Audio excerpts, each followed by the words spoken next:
A lot of talk has been made recently of a possible third world war coming up, and this one more than likely will be a nuclear war. On this podcast, I will examine exactly just how close we are to World War III. Please join me. The New Radio Church of God and the Plain and Simple Truth Ministries present the Messenger of the Lord with Apostle Yeshua, preaching the gospel of the good news of the kingdom of God and informing you about world events in the light of Bible prophecy and preparing the way for the return of Jesus Christ. And now, ladies and gentlemen, Apostle Yeshua. And greetings, friends. First of all, it is very important to recognize what stage the New World Order plan is currently in. It is important to realize that the possibility of a third world war is very real. Therefore, the fact that the global elite have planned a third world war needs to be taken seriously, as it is currently shaping up to be accurate, whether it is utilized for misinformation or not. Some verification of its authenticity is derived from the similar comments made at the first Zionist Congress in Basel in 1897. This letter was addressed from Freemasonic leader Albert Pike to Giuseppe Massini, the founder of the Italian mafia known as La Cosa Nostra, and was only on display in the British Museum Library in London until 1977, when it was allegedly removed by one of those involved in the plot. Others who have discussed this plan and its significance have mysteriously disappeared soon after. Giuseppe Massini was an Italian revolutionary leader of the mid-1800s as well as the director of the Illuminati.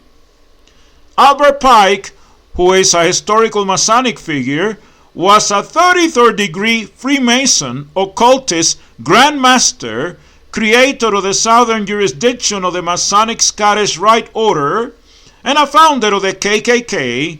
The letter stated the following: the First World War must be brought about in order to permit the Illuminati to overthrow the power of the Tsars in Russia and of making that country a fortress of atheistic communism.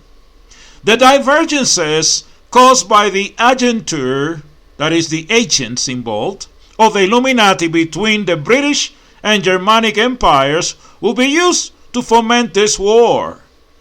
At the end of the war, communism will be built and used in order to destroy the other governments and in order to weaken the religions. The Second World War must be fomented by taking advantage of the differences between the fascists and the political Zionists. This war must be brought about so that Nazism is destroyed and that the political Zionism be strong enough to institute a sovereign state of Israel in Palestine. During the Second World War, international communism must become strong enough in order to balance Christendom, which would be then restrained and be held in check until the time when we would need it for the final social cataclysm. The Third World War must be fomented by taking advantage of the differences caused by the agentur of the Illuminati between the political Zionists and the leaders of the Islamic world. The war must be conducted in such a way that Islam, that is the Muslim Arabic world, and political Zionism, the State of Israel, mutually destroy each other. Meanwhile, the other nations, once more divided on this issue, will be constrained to fight to the point of complete physical, moral, spiritual, political, and economical exhaustion. We shall unleash the nihilists and the atheists, and we shall provoke a formidable social cataclysm, which in all its horror will show clearly to the nations the effect of absolute atheism, origin of savagery, and of the bloodiest turmoil.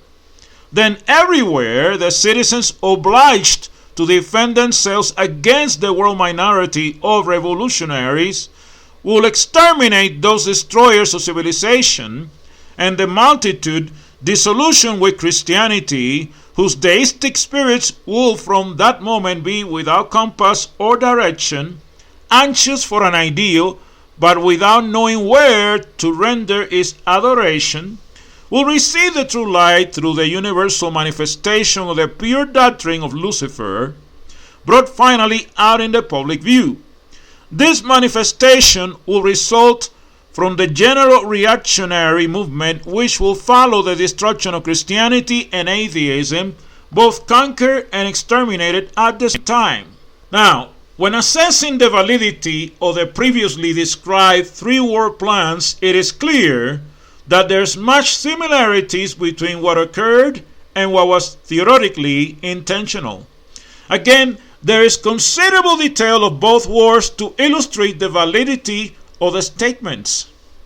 The reason for its significance is to assess where we are now in the overall plan, but first of all we need to disclose our understanding of the world power structure and who is actually behind it.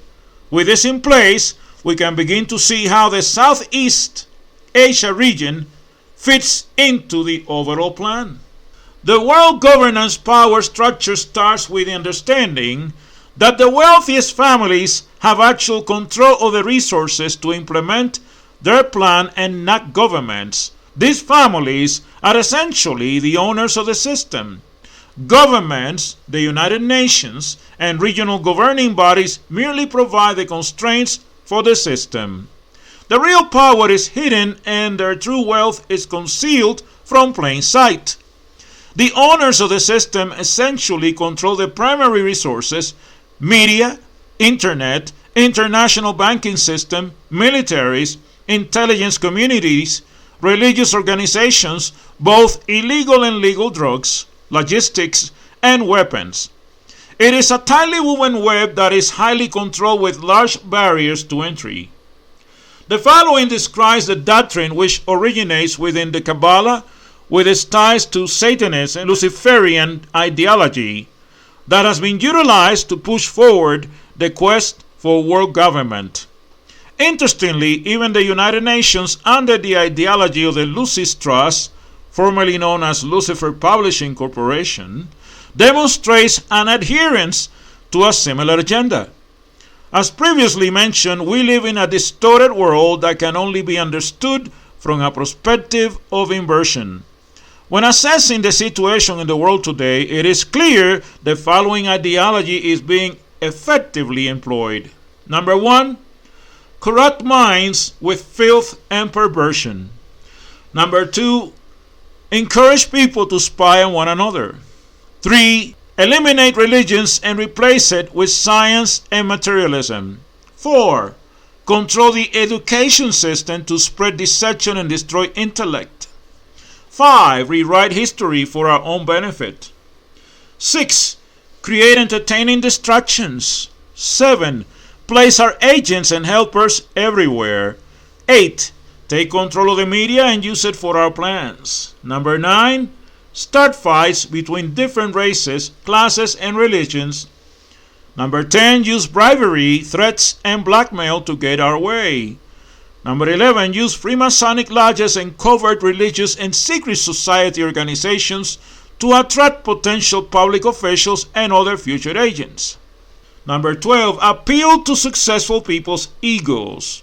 And then there's another number of goals and aims that they have. Number 1, appoint puppet leaders who can be controlled by blackmail. Number 2, replace royal rule with socialist rule, then communism, then despotism. Number 3, abolish all rights and freedoms except the right of force by us. Number 4, sacrifice people, even our own, when necessary. Number 5, keep the masses in poverty and perpetual labor. Number 6, take possession of all wealth, prosperity, and gold especially. And number 7, infiltrate and create religious organizations that covertly control and undermine individual and creative development. Besides this, as I have pointed out in previous podcasts already on the subject, we can see also that God himself will bring war upon all the world. I got this information from the very pages of your Bible. God, who is the supreme ruler of the universe, and not Lucifer, that is Satan the devil, had already announced and prophesied through the prophet Jeremiah that a world war was coming now in this end times. Notice this. For thus saith the Lord God of Israel unto me, take the wine cup of this fury at mine hand, and cause all the nations to whom I send thee to drink it. And they shall drink and be moved, and be raving mad, because of the sword that is war that I will send among them. You find this in Jeremiah 25, verses 15 through 16. Now notice verses 27 to 33. Therefore thou shalt say unto them, thus saith the Lord of hosts, the God of Israel, drink ye, and be drunken, and spew, and fall, and rise more, because of the sword, the upcoming world war, which I will send among you. And it shall be, if they refuse to take the cup at thine hand to drink, then shalt thou say unto them, thus saith the Lord of hosts, ye shall certainly drink. For lo, I begin to bring evil on the city, which is called by my name. This obviously tells us that one of the focal points of world conflict will be right in Jerusalem. And should ye be utterly unpunished? Ye shall not be unpunished. For I will call for a sword, again a world war, upon all the inhabitants of the earth, saith the Lord of hosts. Therefore prophesy, or preach thou against them all these words, and say unto them, the Lord shall roar from on high, and utter his voice from his holy habitation. He shall mightily roar upon his habitation. He shall give a shout, as they that tread the grapes, against all the inhabitants of the earth. A noise shall come even to the ends of the earth, for the Lord hath a controversy with the nations. He will plead with all flesh. He will give them that are wicked to the sword, again, war, saith the Lord. Thus saith the Lord of hosts, behold, evil shall go forth from nation to nation, and a great whirlwind shall be raised up from the coast of the earth. And the slain of the Lord shall be at that day from one end of the earth even unto the other end of the earth. They shall not be lamented, neither gathered, nor buried. They shall be dung upon the ground. Yes, my friends, this is exactly how God describes this situation. Russia warns of World War III ahead of Western summit on arms to Ukraine. We have seen this in the news many a time. You know, Russia has been threatening of using their nukes, and believe me, they do want to start a third world war. Russia has warned of the real threat of World War III breaking out on a meeting between the United States and allies over sending further arms to war-torn Ukraine. Moscow's invasion of its neighbor has triggered an outburst of support from Western nations that has been weapons put into the country to help it wage war against Russian troops. But Western powers have been reluctant to deepen their involvement for fear of sparking a conflict against nuclear-armed Russia. Speaking to Russian news agencies, Moscow's Foreign Minister Sergei Lavrov warned the risk of a World War III is serious, quote-unquote, and criticized Kiev's approach to floundering peace talks. It is real, you can't undermine it, Lavrov said. For months, President Volodymyr Zelensky has been asking Ukraine's Western allies for heavy weapons, including artillery and fighter jets. vowing his forces could turn the tide of the war with more firepower. The calls appear to be resonating now, with a host of NATO countries pledging to provide a range of heavy weapons and equipment despite protests from Moscow. But let's talk about the very lucrative business of war. In a landmark trip to Kiev over the weekend, Pentagon Chief Lloyd Austin and Secretary of State Anthony Blinken met Zelensky and promised $700 million in new aid to Ukraine. The first step in winning is believing that you can win, Austin told a group of journalists after meeting the Ukrainian leader. We believe that we can win. They can win if they have the right equipment, the right support. But of course, they want to desperately sell these weapons to the Ukraine.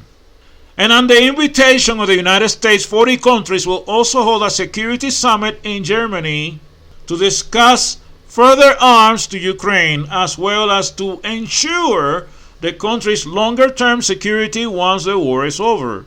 Among the invited countries are European allies of the United States, but also Australia and Japan, who fear that a Russian victory in Ukraine will set a precedent and encourage the territorial ambitions of China.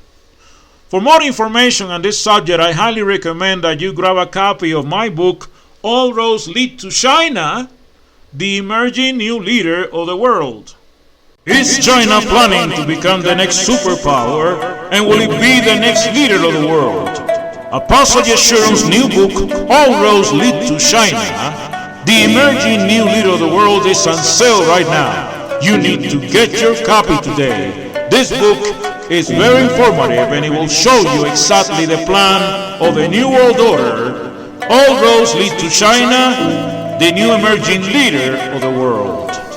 Get your copy today. You can get your copy at barnesandnoble.com and lulu.com and sweetpublishing.com and other book outlets. This is a very important book, my friends, that you need to get your hands on right away. So please go ahead and go to those websites, barnesandnoble.com, lulu.com, and sweetpublishing.com, and even others that are out there. Just Google it. All roads lead to China, the new emerging world leader. Finland and Sweden, traditionally neutral countries that have been considering NATO membership since Russia's invasion of Ukraine, are also on the guest list. But far from the diplomatic hustle and bustle on the front line, civilians continue to die in fighting raging across war-torn Ukraine. How close are we to World War III? How close are we to World War III? Judging by events happening across the globe, can it happen in the very immediate future? These are some of the questions that people have been asking themselves for years now. And they have a valid reason, because tensions have been rising between Russia, the US, and the NATO forces, also in the Middle East, the Asian continent, and the rest of the world. However, we cannot forget the devastating effects of the previous wars, World War I and II. Those who fought in past wars or witnessed it will resist any attempt to start another war. Alright, so here goes the all-important question. Is World War III happening anytime soon? Well, all possible signs that could lead to an all-out war have been triggered.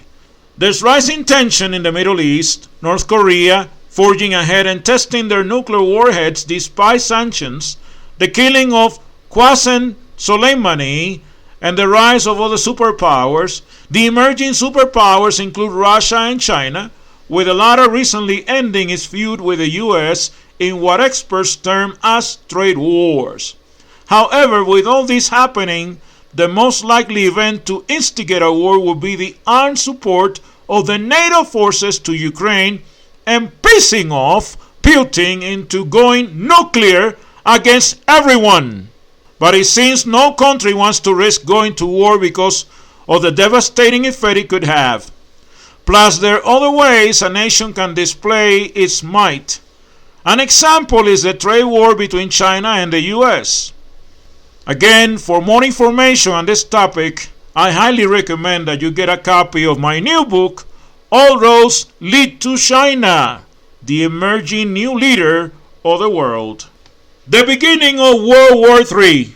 What factor could trigger such conflict for the third time? War, war, and war. The thought of it happening scares the living daylight out of me. And I know it does the same thing to you too. It's an experience that no individual or country wishes to undergo. That's because whether you are a superpower, have a well-armed military, or have enough fighters, your opponent will still cause you some damages. However, a look at what took place at the start of the year 2020 will remind you of the ugly memories that all countries, including the US, have about wars. The hoisting of the red war flag by Iran, which was a sign of war, didn't yield any result. The red flag Iran hoisted was to indicate the possibility of several fights to come. The issue was between the US and Iran following the death of Soleimani. The flag also had a slogan that read, "O Avengers of Hussein." Did Iran retaliate following Qasem Soleimani's death? The answer is yes. They responded by bombing several US military bases around their territory. Soleimani's death was also greeted with mixed feelings, with some world leaders arguing that the decision by Donald Trump was unpalatable and could lead to an escalation in the Middle East region and beyond. And so today we have all these conflicts in the Middle East.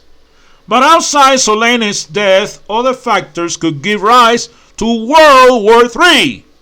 It's just that the one that caught our attention the most and made us believe the war between Iran and the US together with their allies would be a now or never thing was Soleimani's demise. Let's look at numerous factors that contribute to a third world war. Number one, territorial conflict between nations like Ukraine and Russia. Russia, a world power with great military might, has always somehow been involved in the previous wars, talking about World War I and II. Again, Russia has proven itself as the key driver of the Ukraine conflict. Now, Ukraine and Russia are at it again. The conflict is regarding the Crimean Peninsula, which Russia was said to have annexed back in the year 2014. And as of the time of doing this podcast, the fight between the two regions has been fiercely ongoing. Russia has also been actively supporting separatists in eastern Ukraine with everything they need to win the conflict between them and the Ukrainian government. They provide materials, men, and even money. For the Ukrainians, a ceasefire and withdrawal of the Ukraine military will weaken the country's defenses, particularly at the eastern border. It's also surprising that the ceasefire agreement has been in place since 2014, but both parties haven't enforced it. So Zelensky's critics believe things could take a turn for the worst should Ukraine withdraw its military from the region. But one thing is for sure. There's little to no hope of Ukraine reclaiming Crimea. So there's a risk of further conflict between Russia and Ukraine in the situation between them if the situation between them doesn't improve. Plus, it will also reach a boiling point where allies of both countries will get involved in the conflict. This will definitely trigger a world war. Number two, ever-growing investment in ammunitions. The US government is fully aware of what being in possession of a nuclear warhead means. That's why it has been on the neck of North Korean's leader and the entire country, slapping several economic sanctions on the nuclear power-obsessed nation. Another country that is stepping on the nerves of the US government regarding nuclear activities is Iran.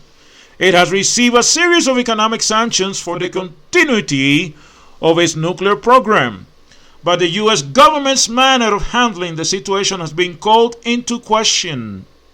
The U.S. President's decision to withdraw the country from JCPOA, the Joint Comprehensive Plan of Action, angered those at the helm of affairs in Tehran and made the possibility of honoring the nuclear deal in severe doubt. This, together with the killing of Qasem Soleimani, has further angered Tehran and dented the region's already fragile relationship with the United States of America. So the growing investment and freedom given to countries to develop these weapons of mass destruction pose a massive threat to world peace. There might be conflicts between countries one day that will involve the use of nuclear weapons, which will cause a significant loss to lives, properties, and economic backwardness. 3. Occupy countries' resources. It's absurd but real. Resources can trigger World War III. Take a look at renewable natural resources, for instance. The reserves keep on reducing now and then. A few decades from now, and most countries might have nothing. However, when this happens, the stronger countries will start oppressing the weaker ones. Their primary purpose will be to get their resources and walk away. Any resistance from the leader might lead to unfavorable events.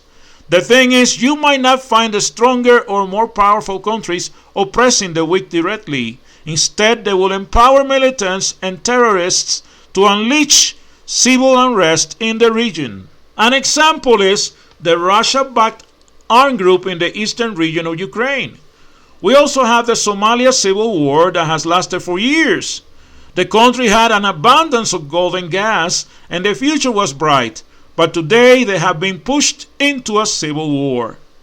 Number 4, expansion of a territory.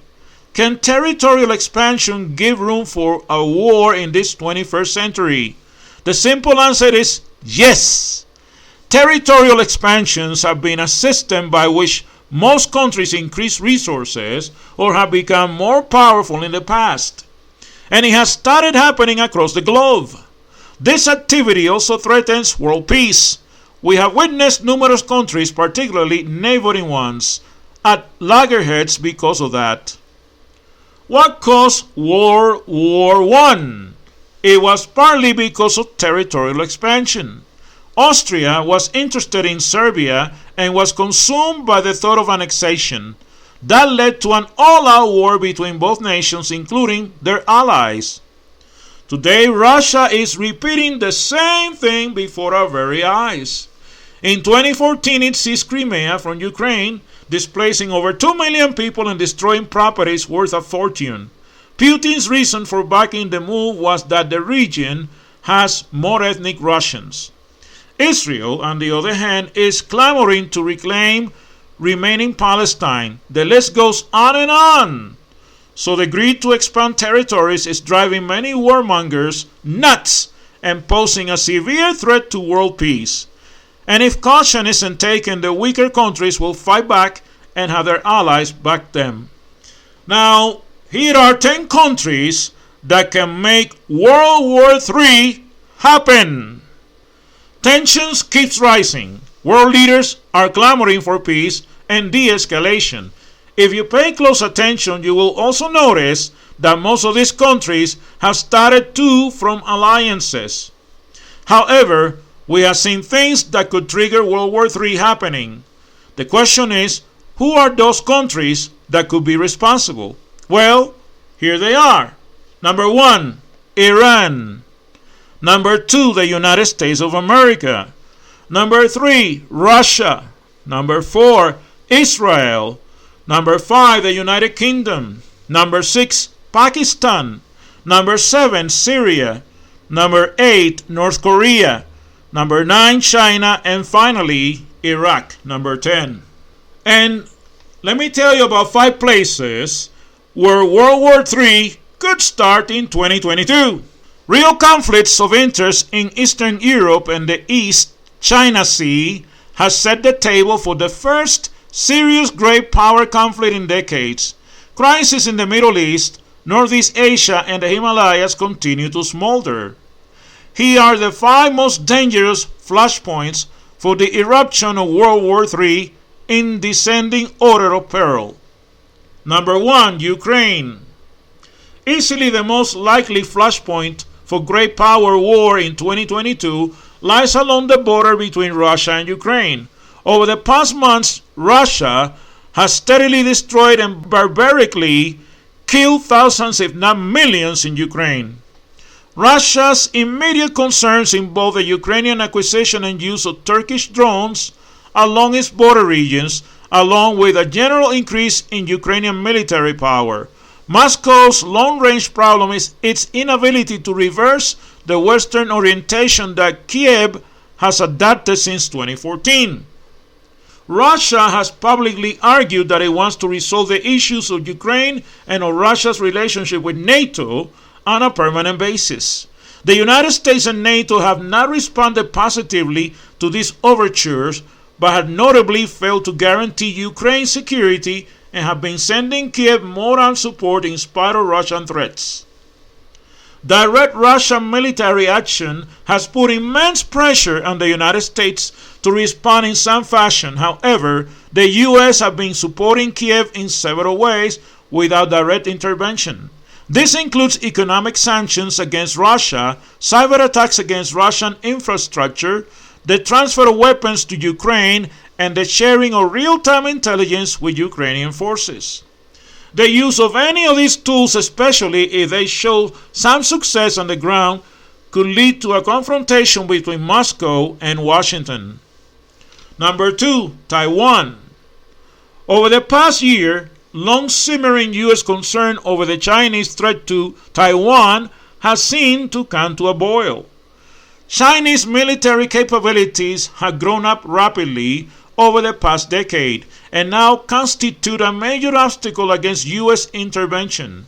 At the same time, China's military power remains a formidable threat to the West, and an amphibious assault across the Taiwan Strait would constitute one of the most sophisticated military operations in history. The potential for miscalculation is immense. The United States maintained a studied ambiguity towards Taiwan for the past 40 years as it developed a strong economic relationship with the People's Republic of China. This strategic ambiguity was designed to remove the incentive for Taiwan to declare independence while not giving China an excuse to invade. Some in Congress have now called for an end to this policy and for more full-throated support of Taiwan's international position. A war could begin in several different ways. China could launch a bolt from the blue attack designed to catch U.S. and Taiwanese forces unawares. Alternately, tensions in other aspects of the U.S.-China relationship might convince Beijing of the likelihood of a change in the U.S. stance toward Taiwan, leading to a preemptive attack.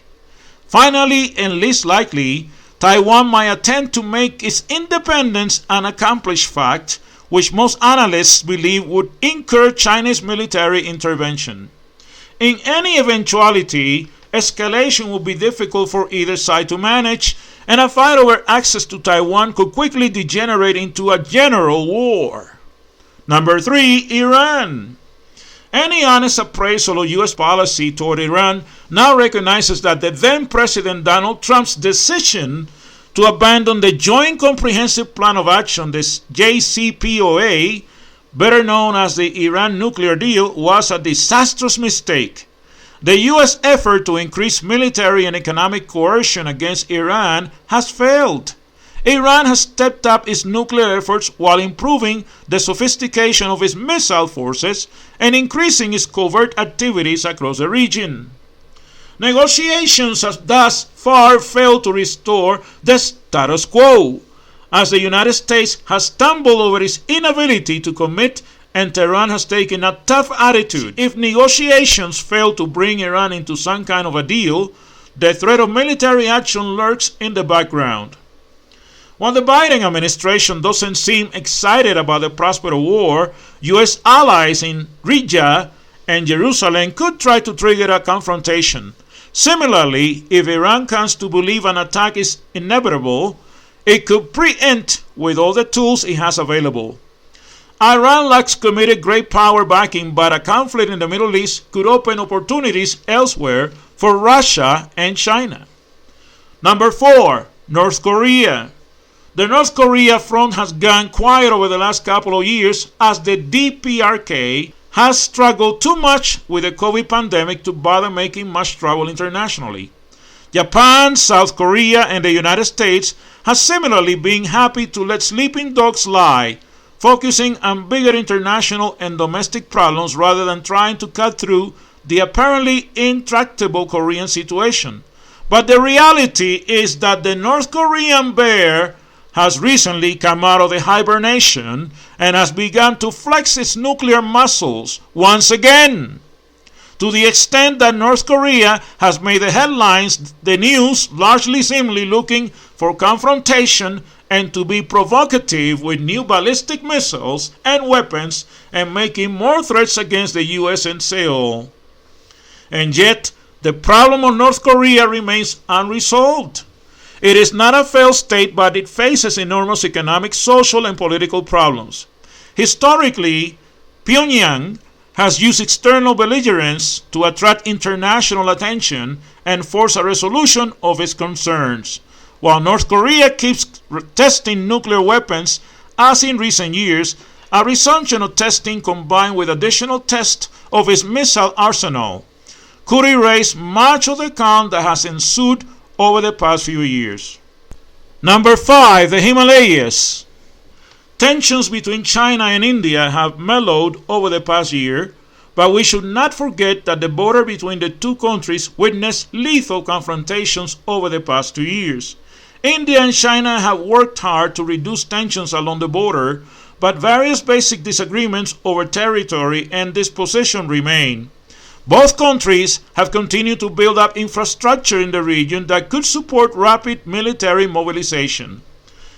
Neither Beijing nor Delhi seem particularly interested in throwing down over control of remote mountain regions, but it is not difficult to envision renewed skirmishes that then draw in other problematic aspects of their relationship. Although China enjoys considerable military superiority, some trends appear to favor India. The burgeoning technological relationship between Delhi and Washington is a source of concern for Beijing, especially given the newfound willingness of the United States to engage in long-term technological agreements such as AUKUS, that is AUKUS, the Australian, United Kingdom and US agreement.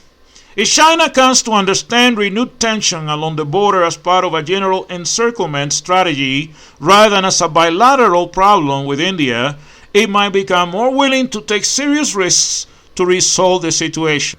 So again, would World War III be possible now in 2022?